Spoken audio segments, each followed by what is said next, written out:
I am Nedra Knurk, and I want to welcome Representative Terry Canales, District 40, Texas House of Representatives, to our Futuro RGV discussion on how the COVID-19 is affecting our Hidalgo County communities.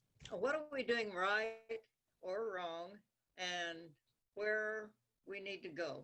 But first, I do want to thank the Futuro RGV sponsors who help us bring these discussions to you. And these discussions and those of other Valley leaders will be on the Futuro RGV Facebook page, YouTube, and social media for further viewing. So we urge you to check in every Thursday and find out what's new. And now, Futuro RGV moderator Felipe Salinas will discuss with Representative Terry Canales what we might expect from the legislature and anybody else to help us through this pandemic. And now, Felipe, I will turn this over to you and Representative Terry Canales to help us understand the COVID-19 challenges we face. So, Felipe, you're on. Thank you, Nedra. Appreciate it. Representative Canales, welcome. Thank you for joining us. Thank you for having me. I really appreciate being on, and it's an honor to be able to be on board with you guys and talk to you a little bit about what's facing our community these days. Great. Well, thank you so much. Let's start off with this. Representative Canales, I mean, throughout the pandemic, at the risk of maybe simplifying things, it seems like the state and the nation have been struggling with balancing a couple of major concerns. On the one hand, we have to preserve health and safety through measures like stay-at-home orders. And on the other hand, minimizing restrictions to counter the negative impact that they have on the economy and employment. What is your take on the best approach, realizing that it does come down to decisions made by elected officials, whether at the state or local level? So I think the best approach is we need to listen to doctors. We need to listen to our medical professionals, first responders, people on the front line. We need to listen to our scientists, and those scientists need to educate the politicians. Politicians politicizing this aren't doing anybody any favors. The reality is we need to listen to the professionals and let the professionals help the politicians and the leaders of the community steer the policy in the right direction. But at the end of the day, I'm not a doctor, and I'm not a scientist, and I'm not a medical professional, and I'm not on the front line.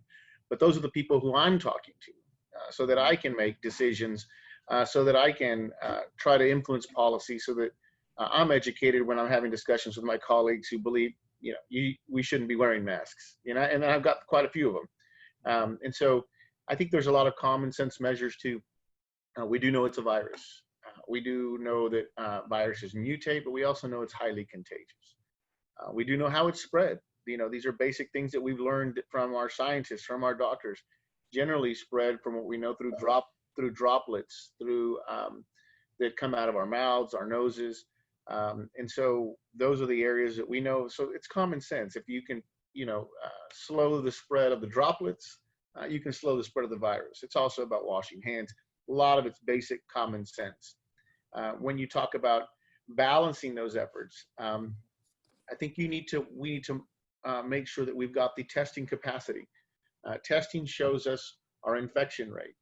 When we know how it's spreading, we know the more incidents of infection, the more incidents of death or serious illness. So if we can slow the infection rate, that's the goal. But if we don't know how many people are being infected, we don't know what we're doing. And so testing and monitoring those testing, and for as long as I know, we've had some pretty slow testing in the Rio Grande Valley, and it's almost impossible.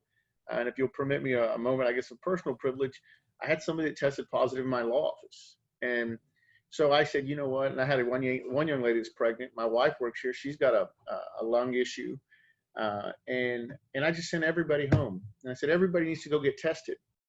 But it took so long to get the results back that by the time they got the results back, they could have contracted it between the time they tested and between the time they came back. And so the speed of the testing and getting those results back is absolutely crucial to being able to accurately monitor it and protect yourself, quarantine yourself. And so I think the bottom line is as a state elected official is that the thing that disheartens me is the politicization of, instead of doing what's right. You know, we shouldn't be politicizing wearing a mask. If it keeps you safe, if it keeps others safe, and it's just like politicizing washing your hands. We need to have common sense until this thing is, at this point seems relentless, but it will relent. And I believe that we will succeed and we will come out on top. And I just think it's a matter of time. And we've got to protect those people that we know are vulnerable, which are our elderly. And we also know one thing that's true, that, you know, and I won't go into naming anybody's names, but we have, you know, certain political officials very high in Washington saying, we don't know if children can get it. We've got children getting it. We've got a little girl that was on the front page or on KRGV Channel 5, I believe. We've got children all over the place getting it, and they are vulnerable. And so I've got a little boy who's got a heart condition. And so that could be catastrophic for him. And so at the end of the day, a lot of it is common sense. And I think the politicians need to leave the decisions that they make should be echoing that of the scientific and medical community, not what stokes the flames of the Democrat or Republican Party. We need to we need to put people over politics is what we need to do. You know, speaking of children, one of the next things I wanted to ask you was, there's been a lot of attention focused on how our K-12 education system and how it should be carried out amid the pandemic. And I mean, that's something that you've been pretty clear about. It's been making a lot of statements about that since the very beginning. How do you balance the educational needs of kids, their health and safety, as well as that of their families, teachers, and staff? I mean, you have the similar kind of a tug, you know, kids need to learn best in person, but we also have to deal with that. What are your views about how to best proceed in the current situation? So I'll kind of give you, as a person, as a father of 5, I've got 5 kids at home ranging from 5 years old to 17 years old. And I'll tell you that there's this, I guess, rumor and or gossip, you know, it doesn't affect kids. We know it does. We know it affects younger people different than it affects elderly people, but sometimes it just seems to pick and choose. That's one of the things I hear from doctors. Some people get it and they're fine. Some people get it and they die. Some people get it and they have lifelong injuries, you know, pulmonary injuries. What I believe is this as a father is that education is my #1 priority always when it comes to my children. Second, I wouldn't say #1, I got to take that back. It's their health and safety, because if they're not safe, if they don't have their health and they're not safe, I can't educate them. I can't educate a dead child. And so the reality is that, and so their life comes before education. And so here's the other question that asks, okay, well, let's just say, assuming for the purposes of argument that a child is not affected or they're not at such a risk of death or serious injury, but they can carry it. Well, that means that they can take it home to their grandparents, to their parents, to people in their family that are vulnerable. For instance, my wife. So one of my children could bring it home to my wife who has a lung issue, and it could be catastrophic. And so it's not just about children. Those children have families, and those families come in contact and they love their kids. You're not going to not hold your children. And so sending them into a classroom where there's no possibility of 6-foot distancing, social distancing, there's no way you're going to get a child to responsibly wear a mask constantly, not touch their face.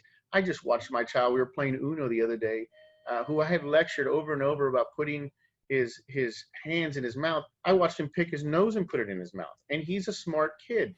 I mean, they're just children. And so the idea that they're not, if we know they can contract it, the idea that they're not going to contract it or that it's not going to spread at a school is a farce. And so being able to offer parents the option, especially my family, we're very grateful for ECISD offering us the option to do distance learning while we have a solution, while we have until we have a vaccine, or until we have acceptable numbers that don't put our families completely at risk.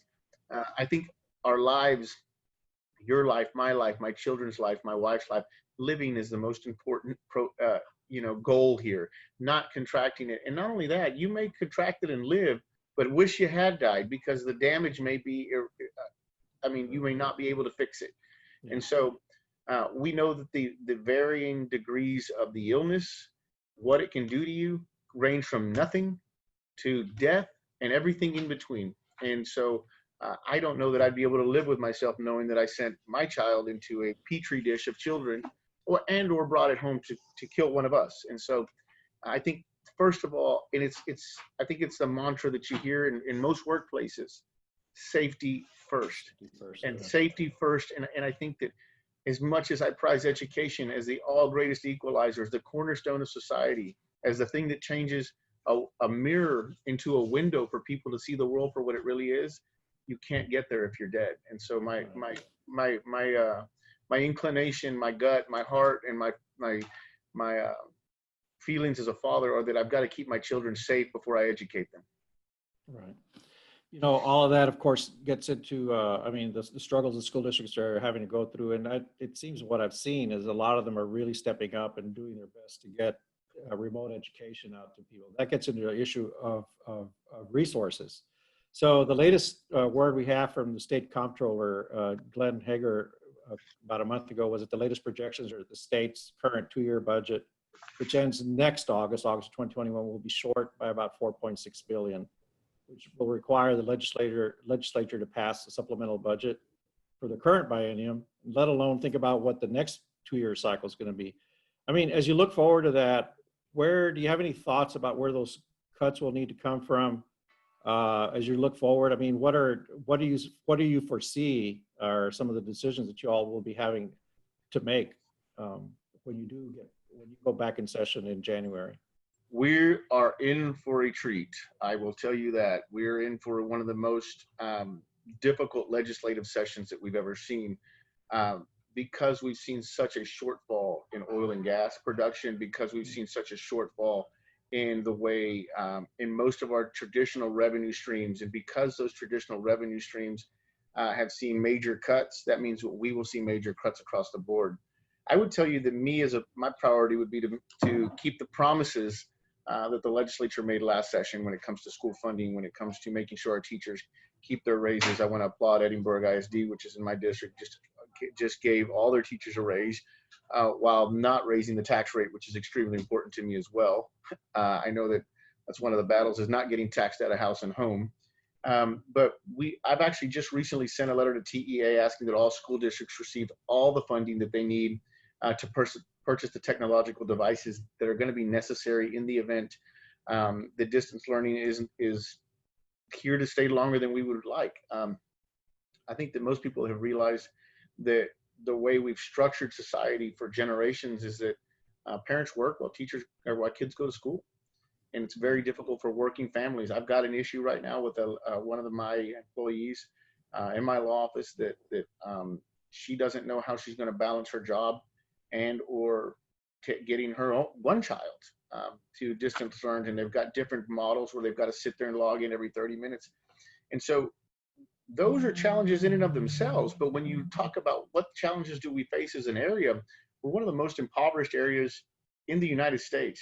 And we have infrastructure deficits that have to be brought up to par at the very least. And so many of the areas that I represent or that our county has do not have high-speed internet. They are not capable of performing the distance learning as necessary. And so we have some big issues. And so trying to secure and make sure that we have the same funding that we promised our teachers and our school districts that we were going to have last session, because that was what our biggest fight was school funding, making sure that we keep those promises, but also adding to that the normal school function and distance learning is going to cost us more.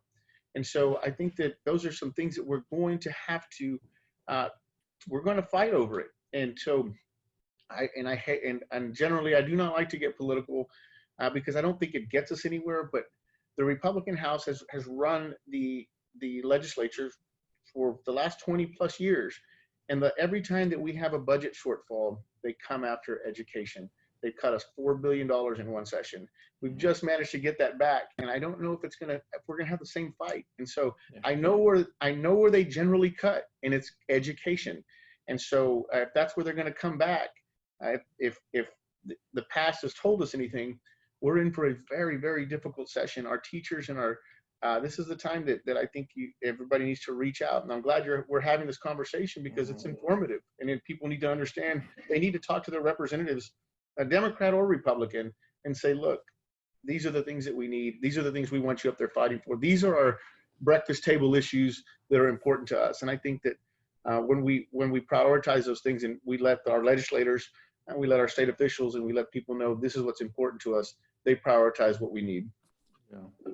So you touched on the issue of technology and the digital divide, as it's called. You know, that's one of the factors that we have to invest in. But you know, as the last 6 months have been a continuous learning experience for everyone. As you look ahead to that next biennium, what do you think the state needs to invest in, both to continue the recovery from the current pandemic and to be better prepared for the next one, because there almost certainly is going to be something else like this eventually? In other words, what do we need to shore up in terms of state government and the various agencies of that government to be better prepared? And again, I know you're going to have a very tight budget, but what are the issues that the state needs to be looking at to be better prepared for the future? Well, I'll tell you that aside from the pandemic, which is, I guess, at the forefront of everybody's mind, you're watching it about to play out again. Emergency services for hurricanes.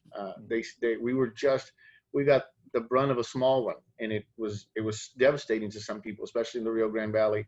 And I think that drainage, things of that nature, infrastructure when it comes to making sure these areas that are prone to floods, prone to hurricanes, and we have our emergency service management services that they're ready to go when we need them. And so all of those things cost money.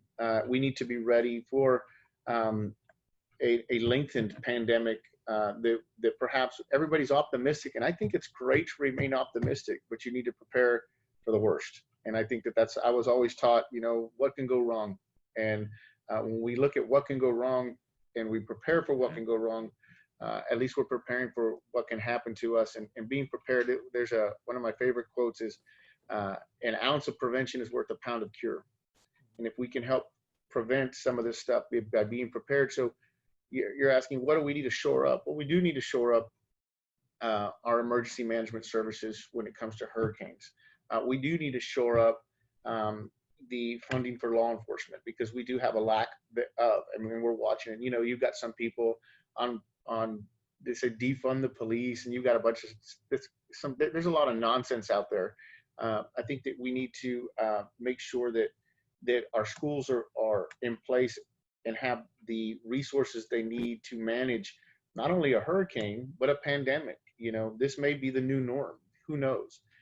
This is something people thought could never happen. Well, people also didn't ever think that 2 hurricanes could hit the shore at the same time. You know, we're seeing things that we've never seen, and it's a wake-up call to all government officials, to the public, that says there may be nothing new under the sun, but we may not have seen those things in our lifetime. And so we need to prepare, and I would say that we need to shore up our tolerance of one another. I think the government needs to be more tolerant of ideas, whether they be from the far right to the far left. I think we need to govern from the middle, so we respect all sides. And I think that we need to cut the gridlock out and start talking about the things that matter to people, other than the most divisive issues. Some of the issues that we see every day in the legislature are things that help one side or another side get elected, but they don't really help people. And I think when we talk about doing what's the best thing for our people, for our kids, for our workers, for our economy, I think that those are the things that people want us to be up there working to do. And I think we need to shore up our obligations.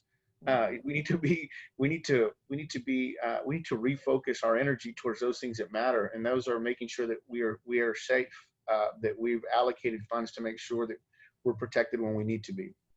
Right.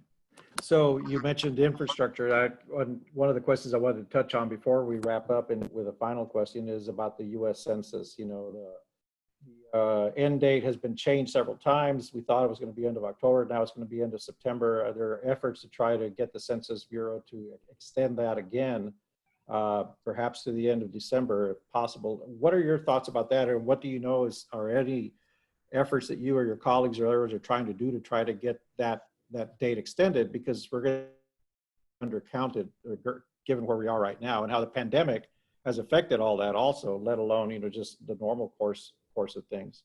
We're truly in unprecedented times, especially when it comes to the census. I will tell you that I've had so many conversations with people that don't understand it, and to me, it seems very logical. And to a lot of people, it does. But some people, it doesn't. And we start with the people that believe that that information is going to be used to come get you, whether you're undocumented or whether you've got a warrant for your arrest or something. It's nothing like that. Let's just start with that. So submitting your information and getting counted is completely safe, and your information is completely safe, and it doesn't go anywhere other than to get counted. So there should be no fear in getting counted. We'll start with that one. Two, what does it mean to get counted? Well, it's your obligation by law. But two, it means that your area is going to get the funding it needs. So there's hundreds of billions of dollars that get distributed by the federal government each year, and they get distributed on a basis of population. And that's a major part or component of the equation. And so one of the great parallels or examples is we merged our MPO here in Hidalgo County for infrastructure purposes, would put us in the top 5 largest population MPOs, which means we now have access up to billions because of our population count. Can you just tell us what an MPO is? Not everybody may know what that is. It's basically a mobility authority that draws down the funds so that we can plan the future of infrastructure in our area. And so the MPO is for lack of a better description, is a kind of a regional plan that moves forward, and it's a board comprised of people around the area that basically move our transportation needs forward and push forward the plans that we need to provide the infrastructure that's necessary. And so, for instance, because we had several MPOs in the Rio Grande Valley, we were divided. Now we're one MPO, and because of the unification of the MPO, we now have the funds necessary to move forward in a much more effective, much better manner. But what I will tell you is that it's a parallel to the census. And so the census the census is based again on population, much like the MPO.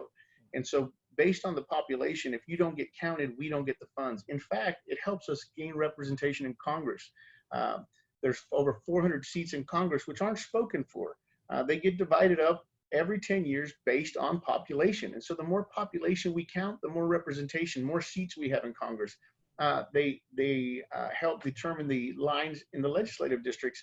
For instance, my district will be redrawn because of redistricting. There's some politics called gerrymandering that go into that. But the reality is not getting counted is the worst thing you can do. And I can tell you that if people say, well, what can I do for my community? And they sit back and say, what are the things I can do for my community? I can tell you the easiest one. It'll take you about 8 minutes. Get counted. Get counted so that people can, it determines first responder funding. It determines law enforcement funding. It determines infrastructure funding. It determines representation in Congress. It determines everything. And it doesn't put you in any sort of peril to get counted at all. So I can tell you that if there's anything that is the most important thing you can do for your community in the coming months, and it's not too late. You can do it by phone. You can do it by mail. You could probably do it online. There's a lot of ways to get counted, and I would tell you, please do it. It's paramount to the success and the future of our region. Do you think that an extension on the date from what it is right now, and if so, what can be done about that? Do you have any thoughts on that? There's the extension. So generally that we would address redistricting in the normal session, and we're not going to be able to get to do that because of the delays that have been occasioned by COVID-19. And so what I can tell you is that that's going to be pushed out. I believe that we'll actually have redistricting in September in a special session, so we will go back.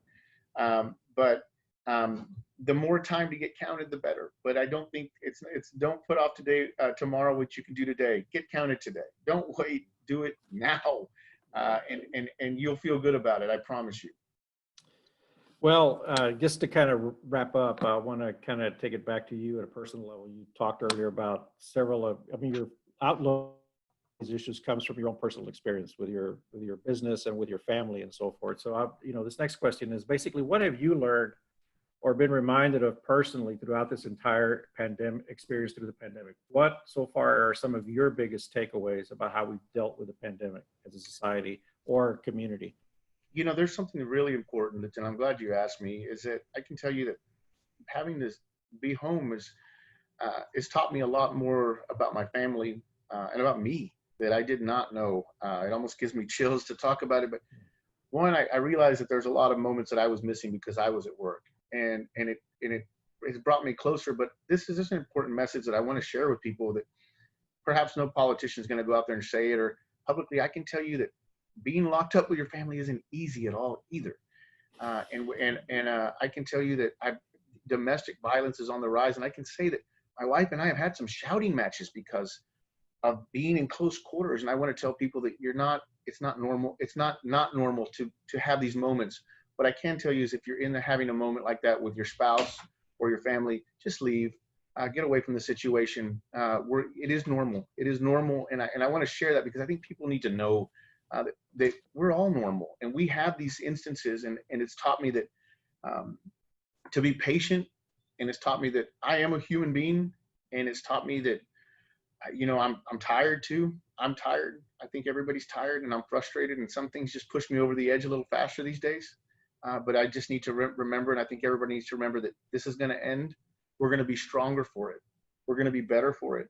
But when you find yourself doing something that's not normally you, when you're not being patient, when you're losing your patience, just take time for yourself to go recenter, because it's going to be okay. And if you're having mental health issues, reach out to somebody. Reach out to somebody, because there's a lot. You're not the only one. And so I can tell you that there's nobody here that has not been affected by this mentally, physically, emotionally, financially, all of those things. This has not been easy for anybody. And the decisions that we're having to make for our families and our friends and for our children, they're very difficult ones. They're things that we would have never imagined doing and saying, and some of the things that have happened in occasion in our lives. And I would share with you that if you're like me, as a normal human being, take time for yourself. Walk away from situations when you feel like you're gonna, you're not doing well. And so I've had to do that, and I've had to do it because I'm a normal human being, and there's a lot of people out there that have those sentiments. And so I want to share that with people personally and tell you, there's nothing embarrassing about being human. There's nothing embarrassing about having a rough go of it. We're all having a rough go of it. And I think that it's just how we deal with it that is going to make the difference. And I think when you deal with it the right way, you lead by example. Well, thank you very much, Representative Canales, for closing on that note. Just a reminder that, we hear the phrase a lot throughout this, that we're all in this together, but I think it's important, in order to be effective together, we have to also take time for ourselves. So thank you for sharing that with us. We appreciate you taking the time to be with us today. So I'll turn it back over. Great. Nedra, I'll let you wrap it up. Okay. Terry, thank you for sharing your views and offering us some ideas and some hope for meeting all of these challenges. We are in it together, and we do need to reinforce each other. We do need to walk away occasionally. And I also want to tell you, I very much appreciate you representing our valley in what is going to be a very difficult legislative session. And if there's any way Futuro RGV can help out in any way, please let me know. And I probably would like to talk with you some more. Futuro RGV has been working very hard to do whatever we can to get the 2020 census count extended to the end of the year. This is so critical. Otherwise, we're going to lose millions, if not billions of dollars in the next 10 years for the programs we need for our kids, for ourselves, education, jobs, economic opportunity, healthcare, and more, plus representation. So again, thank you very much, Terry. I appreciate it. Thank you, Ned. Thank you, Nedra, and God bless you all. Thank you for the work that you do, and please use my office as a resource and count on my future and continued support for Futuro RGV. I'm very grateful for people such as yourselves that donate your time, which is our most precious commodity. We've only got so much of it. We don't know how much we've got. And when you donate your time to the community, as such as yourselves, there's people such as myself that are truly grateful for what you do.